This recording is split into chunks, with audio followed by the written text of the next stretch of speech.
get started. So, good evening, everyone, and welcome to this FAS Farm Advisory Service funded webinar tonight.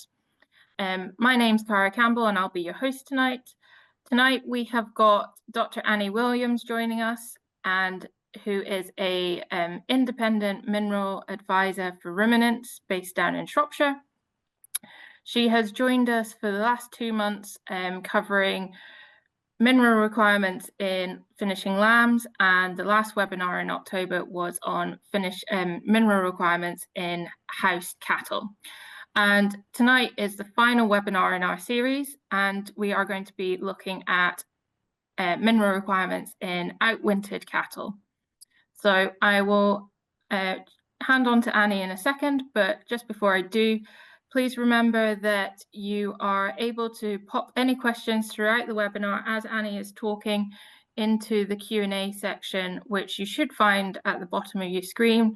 And what we'll do is we will go through those questions once Annie has finished speaking at the end of the webinar.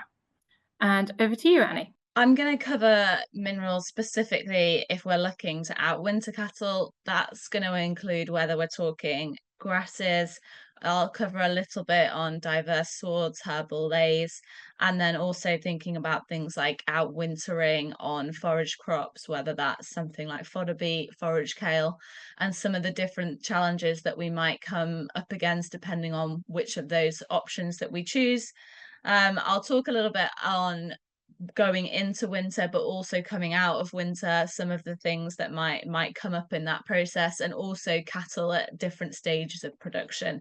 So a little bit on young stock growing heifers versus things like beef cows, or if we're putting dry cows out onto grazing or forage crops through the winter, what we might come up against in those. But I always like to start with a bit of a similar theme, and that is, why do cows need minerals in the first place? And I'm also going to focus for maybe 5-10 minutes on some specific trace elements that we might find a challenge to balance through the winter season, which are probably slightly different to some of the ones that we might have discussed when we were talking more about housed systems and some of the issues that we can see in that situation.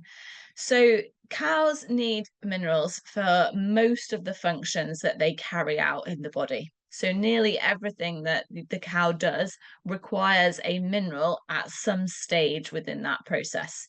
So they're absolutely vital for the health of the cow, vital for the immune system, and all the things that we do in terms of whether we're asking beef cows to grow, whether we're asking cows to get pregnant, whether we're trying to yield milk, all those stages in terms of productivity require minerals at some point. It's just a case of which mineral and how important is it to that part of productivity. But as I always say, mineral nutrition is a balance. And how fine that balance is depends on the mineral that we're talking about. So we certainly don't want to be on the left side of this graph. We don't want to risk undersupply and risk of deficiency. And we'll talk about some of the reasons why we might get deficiency a little bit later on, because that deficiency might simply be caused by a mineral being low in the diet. It might be caused by something antagonizing, tying up that mineral so that it's not available to the cow. And we might treat those two situations slightly differently in terms of our methods of how we correct that. We also don't want to be over on the right-hand side of this graph in massive oversupply. So in the case of the cow, that massive oversupply would give us a risk of toxicity. Now, depending on the mineral, depends on how high our risk of toxicity is. So for something like copper, we're within a really narrow range. So the sort of arch that we're seeing on that graph, we're very narrow for that. For copper, we've got quite a high chance of risk of deficiency, quite a high chance of risk of toxicity, and we really need to try and get that number right to deliver an optimum supply and allow that animal to function completely normally. Now, for something like iodine, our band of sort of risk of oversupply might be much wider. So it's highly unlikely that we're going to reach a stage where we're making the animal clinically mineral toxic, although I will caveat that with not impossible. But what we're doing in that situation is potentially spending more money than we need to, because we're supplementing animals that actually their mineral status is already fine. And once we're at optimum, we can say we're not going to get any more response. And therefore, we're spending money on supplementing those animals that don't need it. We're also, and I guess what's been getting a bit more attention in the last few years, and I would anticipate we'll start to gather a bit of momentum in terms of the attention that it gets, is we're risking excretion into the environment by a big supply of minerals that are potentially, depending on their pathway, either excreted via milk, if we're talking about lactating dairy cows, or even suckler beef, or they're excreted via feces and urine. And obviously, if that's the case, they end up in the environment. So in every situation, no matter how wide or narrow this curve is, what we're essentially trying to achieve is an optimum balance where we're supplying the cow with the minerals that she needs, we're not undersupplying, and we're not oversupplying. So when we talked about putting these webinars together, I think it's really important to think, why have we decided to separate housed cattle from grazing and outwintering cattle? Do they have different, massively differing requirements? And obviously the answer to that is a little bit, it depends. Whether we're grazing, say, different breeds of animal, then we would be potentially looking to use in house systems, potentially gives us slightly different requirements for those animals. But there are a whole host of other reasons why we might treat a grazing system and we might think about it in terms of mineral balance differently. The first being, obviously, we've got much less control. So within the house system that we discussed last month, somebody is putting that together as a ration to go in front of the cow. We should theoretically, and although obviously there's a lot that can go wrong within that, we should be able to control the amount of mineral being supplied to those animals. In a graze system, that's not the case. So I'll look at the data, and we'll look at the data in grasses, in herbal leys, how different they are. But the examples that I'm going to show you tonight are just one example from a paper published earlier this year. They actually vary massively, and they vary massively across the country. They will vary massively from farm to farm. I work with one particular farmer, and this was actually in sheep, and we've identified a couple of fields on that farm that are just really, really low in cobalt. If we put lambs onto those fields, the lambs go cobalt deficient. But although we haven't got any control over that, once we know about it, there's ways that we can manage that within the rotation so that it causes certainly less problems and hopefully no problems. So we've got less control, but we can start to gather data to give us knowledge about how we might manage those grazing systems. We've also got fluctuations in mineral supply throughout the year. So within a grazing system, the minerals within the grass are not static. They change as the grass grows, as we get rain, as we hopefully through the summer get some sunshine, we get different amounts of mineral that are available within those grasses. What I think we've got a question over, and what we need to assess, certainly we're on farm, is do those fluctuations in mineral supply within the grass coincide with fluctuations in demand from the animal? So the animal doesn't have a static requirement, although that's how we like to think of it, because we like to put a number on it and say this is the requirement, and if we supply this, we're over the requirement. It is more complex than that, and depending on how quickly she's growing, how much milk she's yielding, is she pregnant, not pregnant, are we trying to are we going into, say, calving, is she in late pregnancy? All these things affect the demand from the animal for those minerals. So we've got two, I guess, variables where we've got a fluctuation in mineral supply and we've got a fluctuation in animal demand.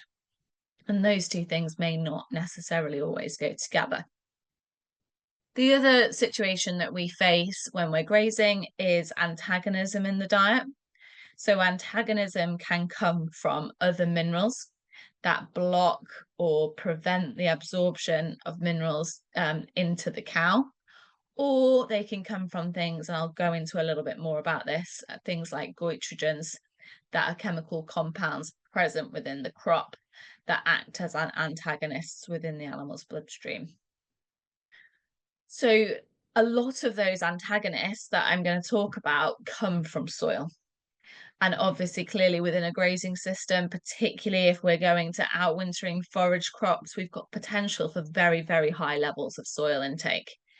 Now, while there's things that we can do to help that in terms of like strip grazing, moving animals on relatively quickly, giving them buffers to run back onto bales, that sort of thing, we do have that risk of soil intake potential on those systems. And that soil intake gives us potentially relatively high levels of antagonism within that diet. And then I don't think I need to mention it, but weather conditions are extremely variable. And depending on what weather conditions we've got, that can affect the demand from the animal. So if it drops particularly cold, then in order to stay warm in the field, the cow ups her metabolic rate. That's how she maintains her body temperature. It's exactly what we would do as well to try and stay warm. If she ups her metabolic rate, then her demand for minerals like iodine, which builds thyroid hormone, increases, because that's how she's increasing her metabolic rate. So there's lots of variables within these systems that we need to think about when we're thinking about how we might manage to graze cow differently to cattle that we're housing. I'm just going to go through 3 or 4 minerals that I think we really need to consider within these systems, particularly when we're thinking about grazing through the winter, or where we're thinking about using forage crops, just to make sure that we're clear on why the animals need these minerals. I'll then go through what that might look like in terms of diet, in terms of herbal leys, forage crops, that sort of thing.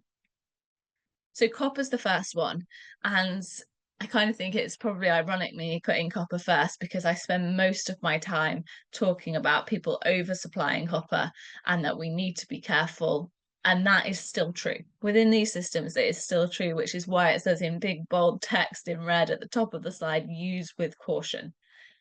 However, copper is involved in over 300 key enzymes within the body.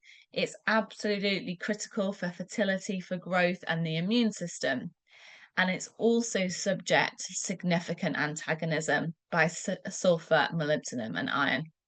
Now, clearly, if we're out wintering, we have potential through either it being low in forages or through significant soil intake to add quite a lot of antagonists into the diet of these animals, because we're likely adding a fair amount of iron, we're likely adding a fair amount of molybdenum if their soil intake is high. Those trace elements will bind with copper and essentially make it unavailable to the cow. Now, what we're always trying to do with copper is, going back to that curve in the slide, is always finding that fine balance between deficiency and toxicity. We're always trying to keep them at optimum.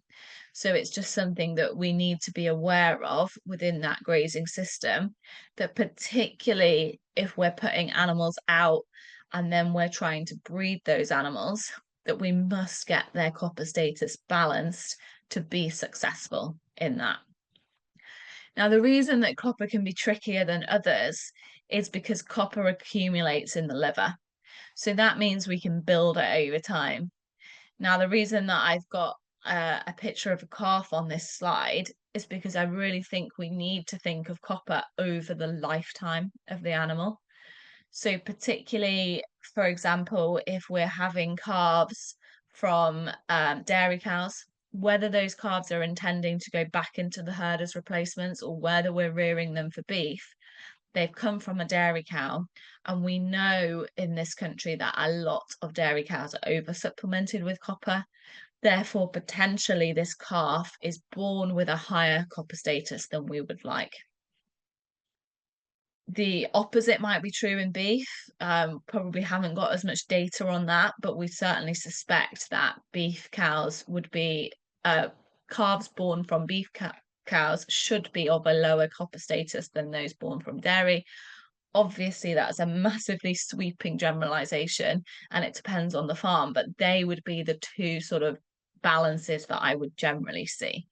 So what we've got to think of is this calf is going to start storing copper while the cow is still pregnant with her. Then she's born with copper in her liver, and then we start to rear that calf on whatever system that calf is on, and she starts to accumulate copper within her liver.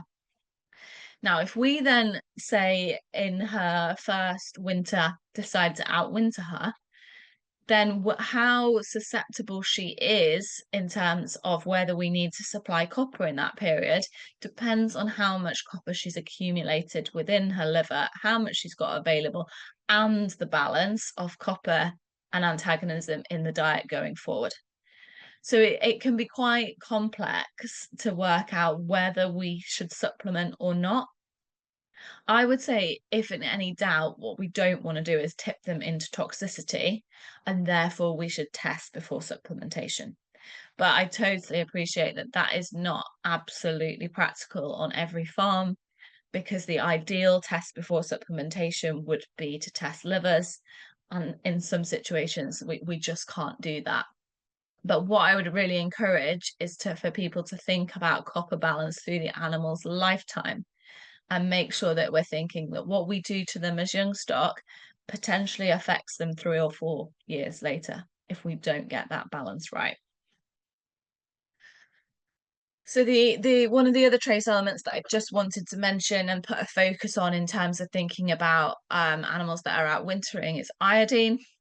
So iodine is vital for the development of the thyroid gland and production of thyroid hormones, and thyroid hormones control energy metabolism. So iodine is really important for thinking about how your animal uses the energy that we put in front of it.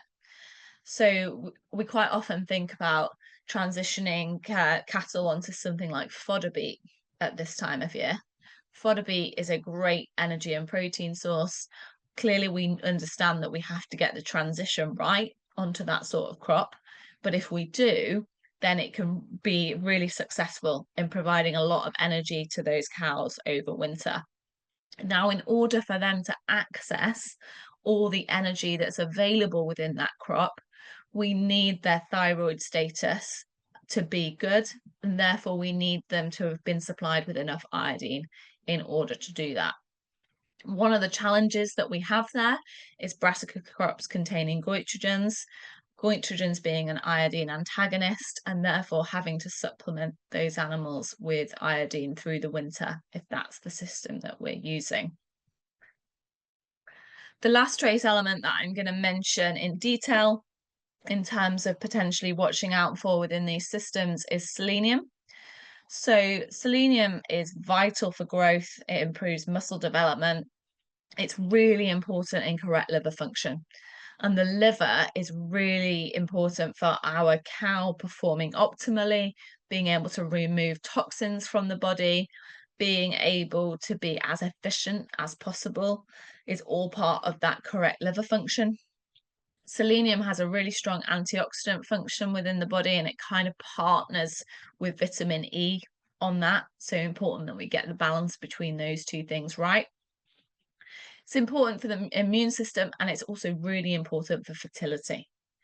Now, we can sometimes see fluctuations in selenium in grazing systems, and we certainly see differences regionally in terms of where we might see lower selenium levels.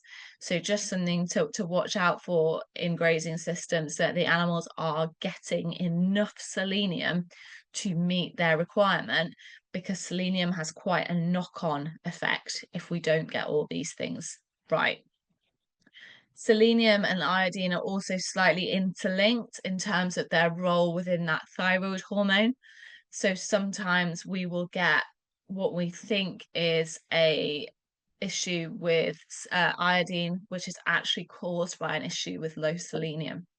So really important if we're investigating whether we've got an issue, that we consider probably both of these in tandem to check that one is not limiting the other.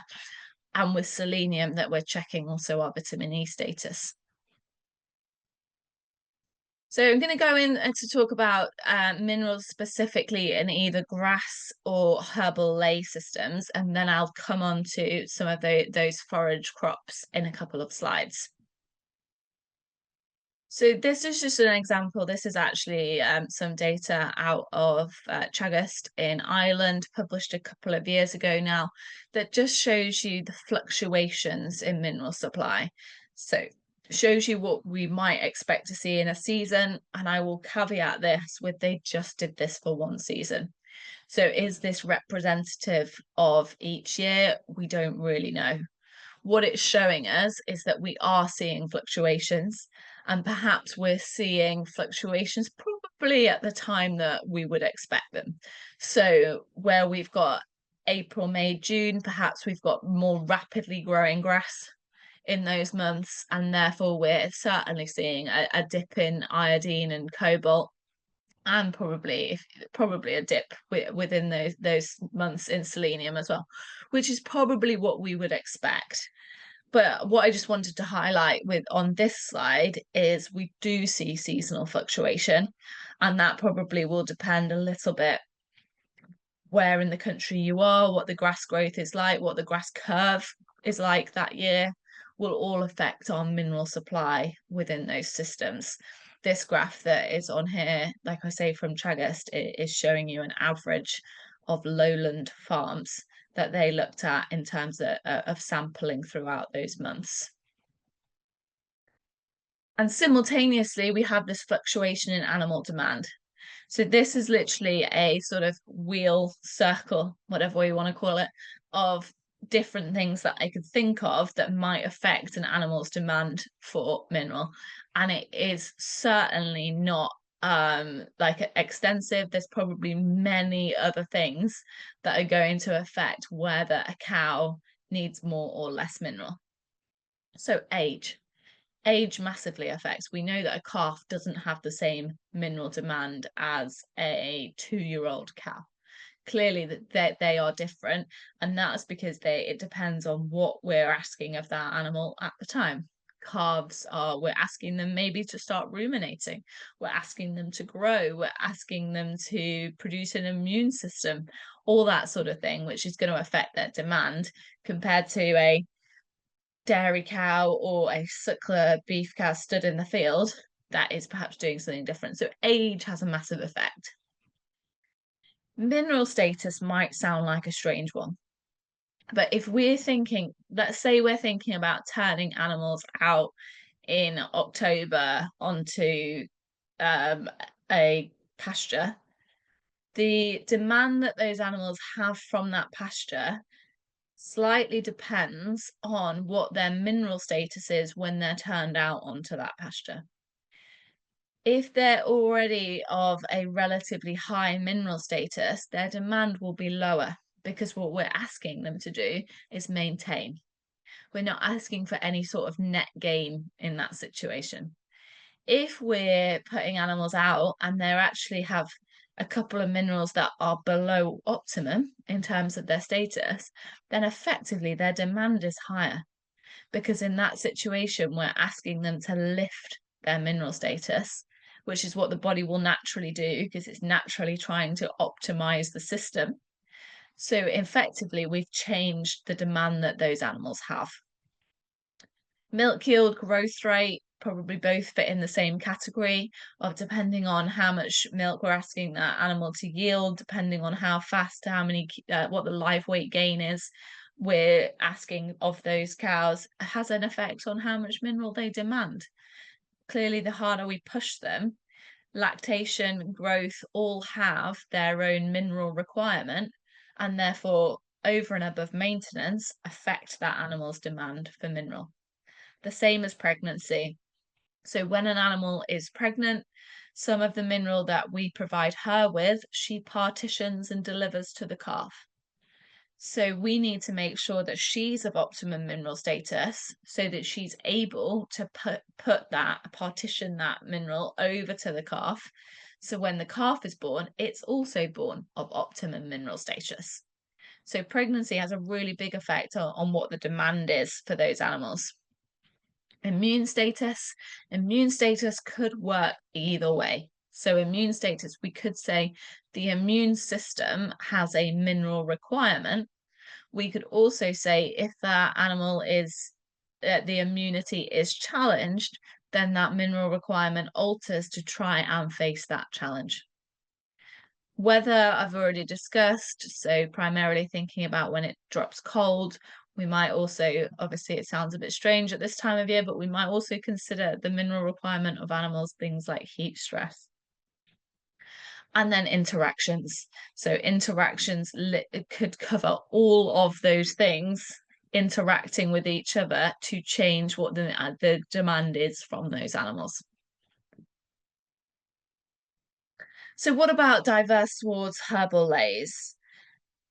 Mineral content is influenced by plant type, soil pH, soil minerals, rooting depth, all those sort of things. Legumes and herbs definitely have the potential to increase mineral intake of the animal. And I think what we've kind of been hanging our hat on recently is that we would suggest that a herbal ley would be higher in minerals than, say, something like a purely ryegrass sward. But we didn't necessarily have the data to show that. So we had the data on perhaps individual herbs or individual legumes and their mineral status in tables. But I don't think what we'd really clearly looked at is what that might do in terms of what that might look like overall in terms of animals grazing within those systems. So it's probably suggested that mineral in those swards would be higher, but we didn't actually know that. But a paper has been published over the summer, which starts to unpick some of that and show us some of the data that might indicate that that is true. So I think we've generally assumed that, particularly around these diverse swards, the big winner for the minerals is likely to be calcium. But what we also need to consider when we think about this is where we lift mineral status in general, so where we get greater absorption of mineral from the soil into the plant, we might not always get just the minerals that we want. So we're going to get those minerals that I've just talked about that are potentially really important for that animal's health and productivity, but we might also got some minerals within that we don't really want to see. So we could be potentially, although we're lifting mineral status overall, there is potential that we're also increasing the antagonists within the diet of those animals. The other thing I just wanted to say around diverse swards and herbal leys is probably at the moment analysis is a little bit challenging in terms of how we analyze what the mineral status of this whole acreage, whatever it might be, of herbal ley is, because you almost have to think, what is a cow going to do in here? What is she going to eat to get a representative analysis of what her mineral intake will be? And that can be a little bit challenging. It goes even further when we start to think about ensiling and that sort of thing. But like I say, there was a paper published earlier this summer by Emily Coolidge, who's a PhD student at the University of Bangor, although I think she's actually finished now.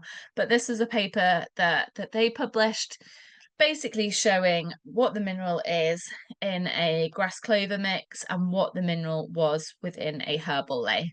And what we can see is, it's always nice to see what you would predict, isn't it? That we're seeing a generally higher level of those macro minerals within that herbal ley compared to the grass clover mix, which is probably what we kind of hypothesized that we might be able to see. Now, this is another table out of that same paper from Emily, and this goes into a little bit more detail in terms of looking at some of those, what are referred to in this as micronutrients or trace elements that are within that either grass clover or herbal ley. And here we get a little bit more of a mixed picture. So for most, although there might be, if you look across the table, there might be numerical, what looks like numerical differences. The only ones where they have reported significance in this paper are iodine and manganese.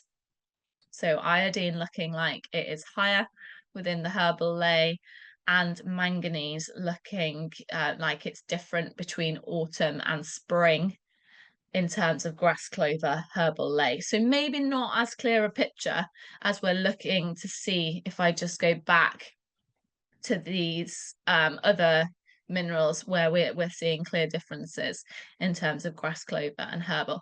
And I think that's probably what we expected. We probably expected to see some differences, but not necessarily always positive. Like I say, as far as I know, this is the first paper in the certainly in the UK that have looked at comparing grasses with herbal leys in terms of their mineral content.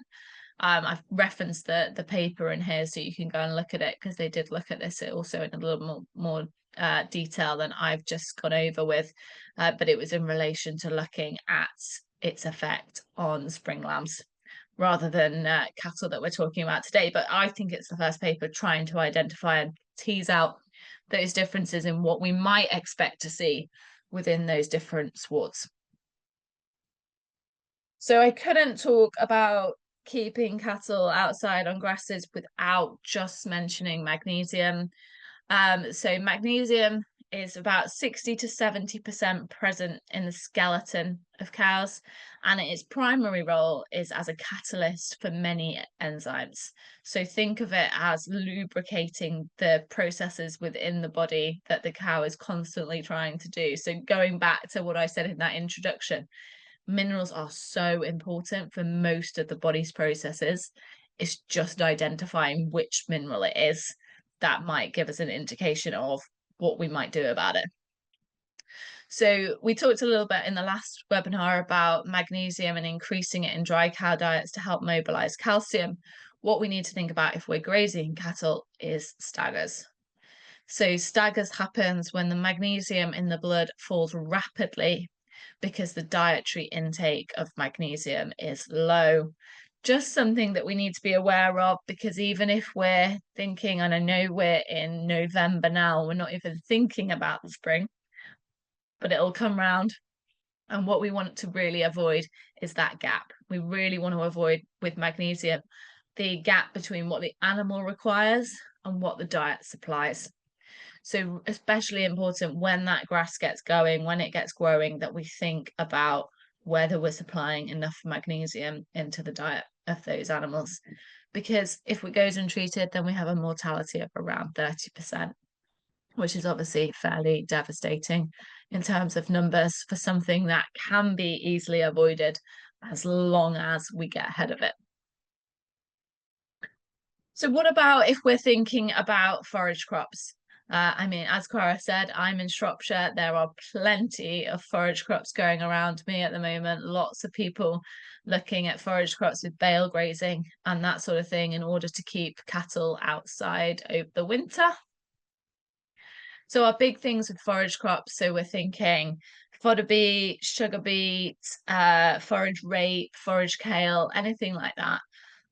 Our major concern with those, aside from, and I'm not even going go into some of the challenges with transitioning animals onto that sort of diet, but aside from those, in terms of the challenges for minerals, our major concerns are goitrogens and minerals from excessive soil intake. Now, as a real mineral nerd, I absolutely love this diagram on the right hand side of the slide, but I appreciate not everybody has the same love for it as I do. It shows you all the ways in which a mineral can interact with another mineral. which looks pretty scary. But there are some interactions which are much more important to us than others in terms of the challenges that they might put to the animal. But I always think it's a nice diagram to show how complex that might be.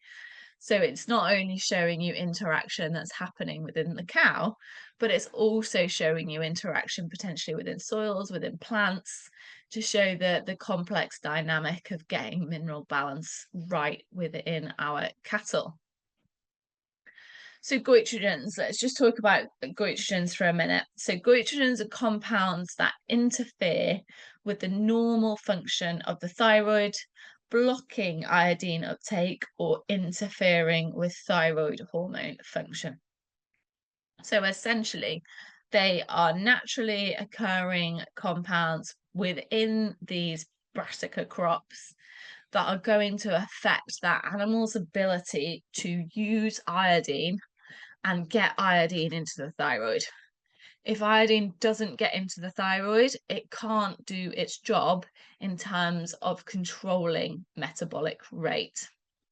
Now, this is really important because if we don't get that metabolism working properly within the animal, then we start to see reduced growth rates. If we are using, say, young stock outside, then we'll start to see those growth rates decline. That potentially gives us a problem.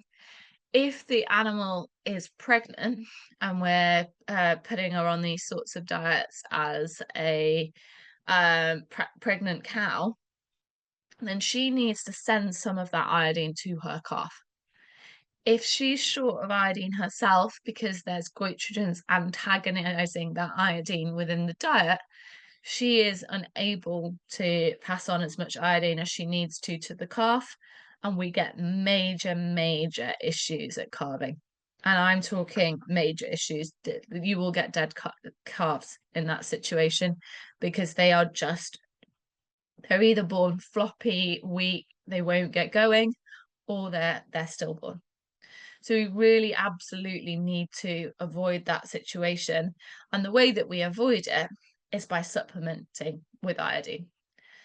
So we basically override that system. So although the goitrogens are there, we supply more iodine to the animal so that some of that iodine is bound by the goitrogens, but some of it gets into the thyroid. In the most antagonistic situations, the requirement for iodine can be quadruple the normal requirement of the cow. So I think really important if you're thinking about turning young stock out to maintain growth rates, if you're turning cows out that you intend to breed, to think about how it might impact their fertility. If you're turning cows out that are pregnant, to think about how that might impact on the calf and what we're going to put in place in terms of a protocol to ensure that that doesn't happen. What sort of supplement are we going to use? How does that fit into the system? Now, I would say in an ideal world, I would really like to see cows coming off forage crops at least a few weeks before they calve. I think that the risk of them being on forage crops through that really late bit of pregnancy and being limited in their ability to pass iodine to the calf is so high that although I get in some situations it's not possible, if it is possible in that late few weeks of pregnancy, I would like to see them come off those forage crops so that we really lower that risk in that last few weeks of pregnancy, that she will be able to pass iodine onto the calf. And then finally, looking at antagonism from soil intake. So soil intake has its challenges, especially if it's a big proportion of dry matter intake.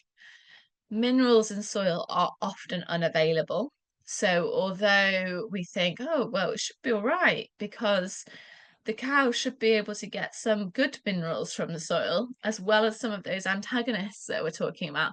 Although there is some truth in that, those minerals within that soil are much less available than they are within the plant that hopefully she should be eating, theoretically. But the minerals within that soil do act as antagonists within that cow's system. So they can significantly increase intakes of things like iron, aluminium, lead, all those things that we don't really want to be within her diet, or we want to keep them as low as possible. So we need to think of the balance of the minerals across the animal's whole dry matter intake, which in some systems may include considering a fair bit of soil as part of her intake and looking at what the risk of that could be.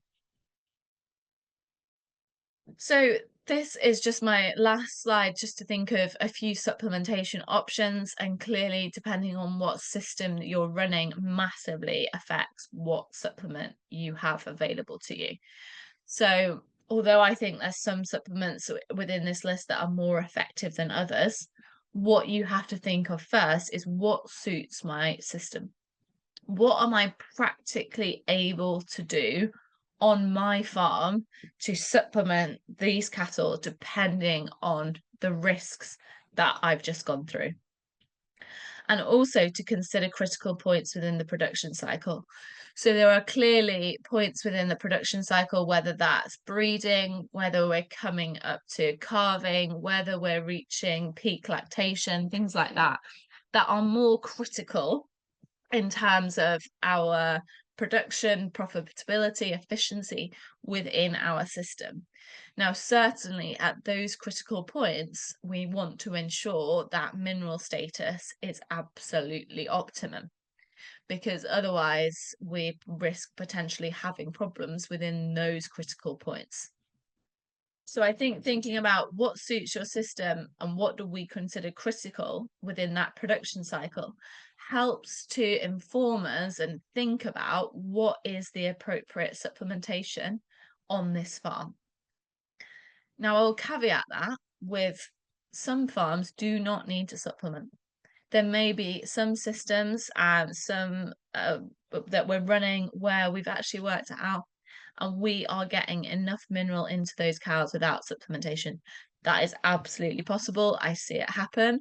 I would say it's fairly unusual that no supplementary mineral goes into cows, but it is possible. But if we've gone through sort of those processes of thinking that I've gone through in the last few slides, and we think, no, we do need to supplement, there are different options. So we can use in-feed minerals.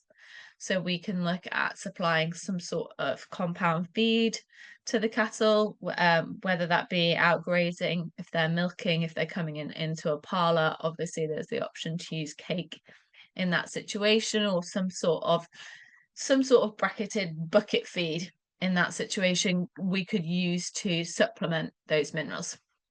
We can use buckets and licks. I always say they are not my favourite option. Buckets and licks are not my favourite option because it's really, really difficult to control intakes. So you will get some animals within the herd that absolutely love the bucket. They can't get their head out of the molasses. It's their favourite thing ever, and they're getting way more than their fair share of intake. You'll also get some animals that are perhaps lower down the pecking order in the herd, or just not interested. They'd rather go off and eat the grass than show any interest in the bucket, and they will probably get less than their requirement. So buckets and licks have their place, and if you need to supplement, they're certainly better than doing nothing. But I would think that we just need to consider that they will not have the best effect on every animal within that herd because we can't control intakes. In water is an option. So going back to what I was saying around staggers and that sort of thing, putting magnesium into water is fairly common and effective. Maybe not so effective for other minerals, depending on their palatability. And our options for making sure that we're getting mineral supplied into that water in a consistent way can be fairly difficult in terms of logistics. Drenches are an option. I would see drenches as a more short-term option. So a more sort of firefighting, oh my gosh, we've got a problem. We need to try and although we're going to make a long-term plan to solve this problem going forward, I need to do something right now. Drench can be a really good option for that. So it can buy us some time to think about what we might do more long term, or if we've got animals going off the farm in the next few weeks and we're just looking to give them a boost within that system, a drench perfectly appropriate in that sort of situation. Boluses, I always say, boluses is an unregulated market in the UK, so always do your research. Ask the bolus manufacturer for the data that shows that their bolus works, because they are wildly different in terms of their effect. But a good bolus will do a good job in these grazing systems. That's where they're designed to do their job. They're designed to supply animals out grazing with trace elements to meet their requirement. So as long as you do your research and you look at the claims being made on that bolus, then a bolus can be a good option. People always ring me up and joke about iodine down the back, but it absolutely does work. We don't know why it works. Is it absorbed through the skin? Is it absorbed by animals licking it off each other?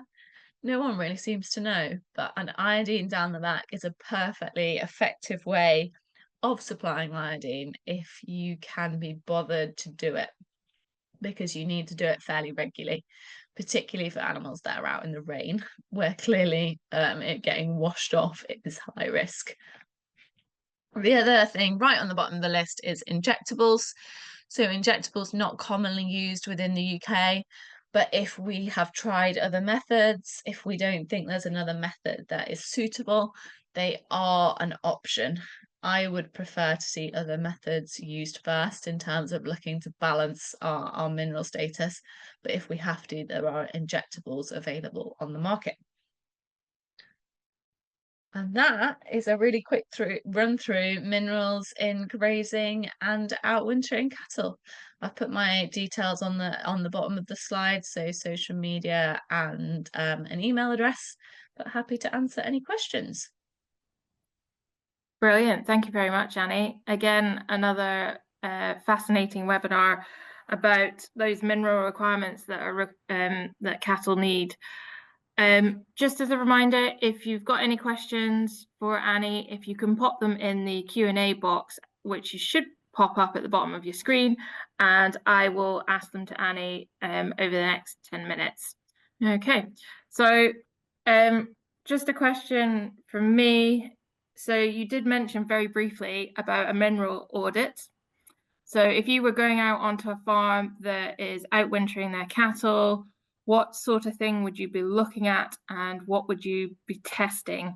Because obviously it's not maybe quite as easy as testing silage or feed. So what would you be thinking about testing? So if we're talking, if they're going to outwinter on some sort of pasture, then we can look at obviously testing grass, whether that is perennial ryegrass, whether we're talking more diverse swards, obviously the challenges that come with that, but looking at forage testing from that point of view, perfectly applicable. If we're talking more about some of these forage crops, I think we assume that we've got a relatively high level of antagonist within those. So I would be looking at a book value for those crops. I think a lot of the time that is perfectly adequate, and looking to balance that in terms of looking at what are we going to supply it into that diet to balance that. So always looking at overall, what is our mineral supply into those animals? Is it truly just grass or forage? It's definitely my first question. Are we not giving them any other? Because if they're dairy cows, if they're coming into the parlour, are they getting some sort of cake? If they're on a forage crop, are we running them back onto bales?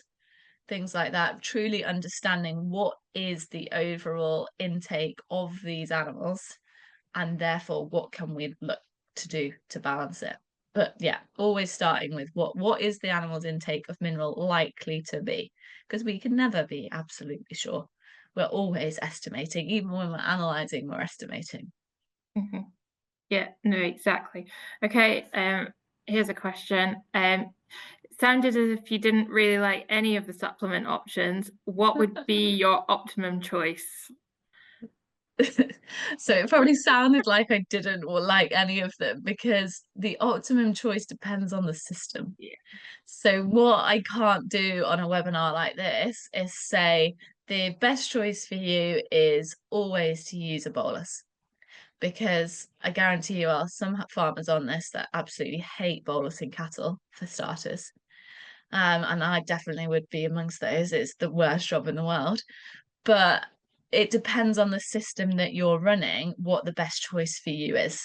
So if you're running a system that allows you, like I just said, so say you're doing dairy cows that are out grazing, but you're bringing them into the parlour and feeding them cake, the best option for you on that system is to mineralize the cake and balance it for the pasture. But you might say to me, no, these cows never come in. We never see them, we never Mhm. handle them. In that situation, I'd be saying to you, I think you should bolus them.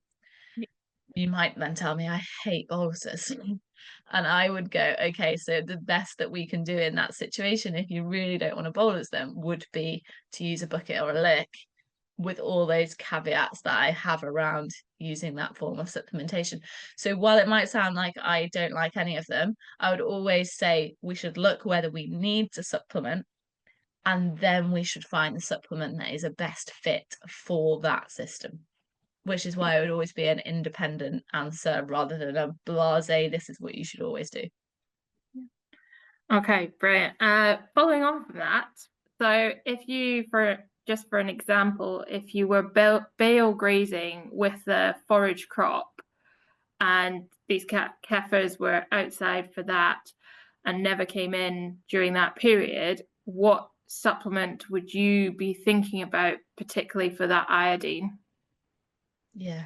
So if I analysed my forage and looked at what my balance of intake was on forage versus fodder beet, and my only thing was, okay, I need to get some iodine into these, then I'd have a couple of options. You could drench them. If you drench them, you would have to go in with a drench fairly regularly. You could run iodine down the back with the same caveat. The reason that I would go, why I'm suggesting those two things is because although it seems like a bolus would be most appropriate in Mhm. that situation, you can't get a bolus that is just iodine. It Mhm. doesn't exist. So you would have to either say, okay, well, I'm going to supplement all of these minerals. So the bolus that you would have to use would at least contain selenium and cobalt as well as iodine, which would be a perfectly viable thing to do. Just depends whether you want to supply all those things as well. But if you just go for, well, I'm just going to supply the iodine, you have to do that fairly regularly. Iodine is not stored. So the Mhm. animal has to receive a supply regularly in order to keep that supply going into the thyroid. In a lot of other countries, they would use an iodine injectable called Flexidine. We can use that in this country, but it has to be brought in under the vats. So it's not a routinely used option.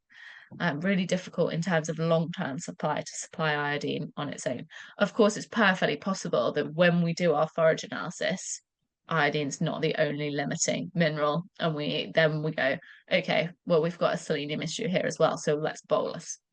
But Mhm. in that situation, if it was, yeah, it's difficult to know, because do you want to supply those minerals even though you don't need them? Probably not worried about toxicity, just more worried about cost. Whereas, do you want to go for iodine and do it regularly? Probably neither is ideal. Yeah, no, that just really highlights how much of a balancing act it is. And following on with the iodine one, when you're talking about pouring it over their backs, what concentration of Yeah. iodine are you thinking about or discussing? You literally go into your local store, buy a topical iodine. There is no more science to it than that. I genuinely wish I could tell you that this is a really scientific procedure. It's not. Just go in, buy topical iodine from whoever your merchant is, local farm store is, put it down the back of the ounce. That's a nice and easy one to do. Maybe just don't do it if it's about to rain. Yeah, probably a waste of time if it's all gonna just wash off, which happens to happen a lot in Scotland. Yes, it does, unfortunately.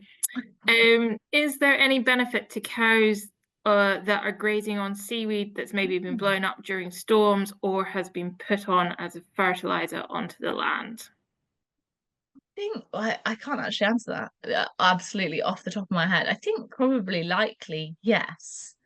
Whether anybody we've been doing a lot of work on seaweed recently in Mhm. terms of its potential as a methane inhibitor.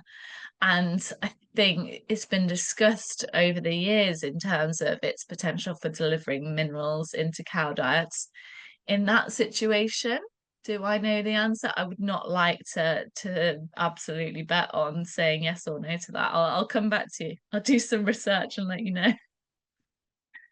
Brilliant. And we'll just have one last question. The research paper, it's really fascinating to see the differences between the grass clover and the herbal leys. Where do you think research needs to go next in terms of like finding out how minerals are being supplied to the cattle through those herbal leys or grass clover mixes? Yeah, I think we're a lot closer to understanding than we were. So, like I say, we had the data previously that said chicory on average would be this mineral, plantain would be blah blah blah. And I think this paper took that a step forward to trying to consider Mhm. actually what is the diet as the animal eats it, which is a much more useful information to us than having those individuals. I guess where it's challenging, and it's exactly the same with challenges that we see with grass, is it depends on the environment in which we're growing those herbal leys, what we get in terms of the mineral within them. So clearly, if we're growing them on a soil that is very, very low in selenium, well, there can't be more selenium in the plant than there is in the soil because it's got to come from somewhere. So we'll get a diversity of answers depending on where in the country we conduct that sort of research. But I think that paper was a really good step forward in terms of our understanding in that. And that paper did actually look at also what effect that had on bleeding and plasma samples within those lambs. And I think that's what we need to see as the next step. We need to see so we've got research that shows us potentially what productivity we do or don't get, depending on your situation on those herbal leys. We need to understand what the mineral status is of those animals on those herbal leys on hedgerows. Do they start to a little bit selectively graze depending on their mineral status? How can we balance that out in a way that helps us in terms of productivity of those animals? And also, does the way that we manage those swards, particularly if we're keeping them in 4, 5, 6 years, does that have an effect on what we see in terms of minerals over the different seasons, depending on which plants potentially persist within that and which are less persistent? Mhm. Yeah. And there is a question that's just popped in. I have dry cows on the hill to calve in April. They get pit silage and barley straw, 1 kilo of mag blend each day. Do I need to treat these differently in terms of minerals than the house cows? Probably not. Probably not if they are because doesn't so they get pit silage, barley straw, 1 kilo of mag blend each day. No, probably not. They probably got, I don't know if they are going to be significantly different in terms of breeding or anything like that, different to the house cows, because that would make them a bit different, but likely to have similar requirements to those that are being housed in that doesn't sound like there's potential for huge amounts of soil or any massive antagonists going into that diet. So I would say unlikely, just all the caveats of how we might think about minerals within a dry cow that are different to a lactating cow. Mhm. And would you think, or have you seen cows grazing on sandy soil, which are a bit like Maca land? improve their mineral status? Have I seen that improve their mineral status? I probably haven't seen it improve it, but that's probably simply because we haven't measured it, rather than because we wouldn't expect to see that. It's probably more a case of, has anybody actually done the comparison with the same animal on a different soil type to another? Because we certainly would expect to see a difference. So it's probably more a case of measurement versus have we actually done it? Yeah. Okay, brilliant. Well, I think that's all the questions that have come in tonight. So firstly, I would just like to thank Annie for coming along and doing a fantastic job over the last 3 webinars discussing the different mineral requirements in finishing lambs, house cattle, and grazing and outwintered cattle. So thank you very much for that, Annie. I would also just like to remind everyone that the previous 2 webinars have been recorded and are now up on YouTube, where you will be able to find them. So if you look up FAS Scotland, you will find the recordings.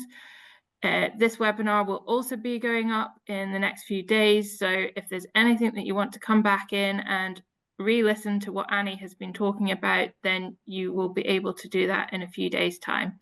And finally, just thank you all for joining us tonight, and I hope you enjoyed that webinar. And if you do want to get in touch with Annie, she did put her email and social media contacts up on that last slide. So if you pop into the webinars, you'll find that again, and you can contact Annie with any further mineral questions. But thank you very much, everyone.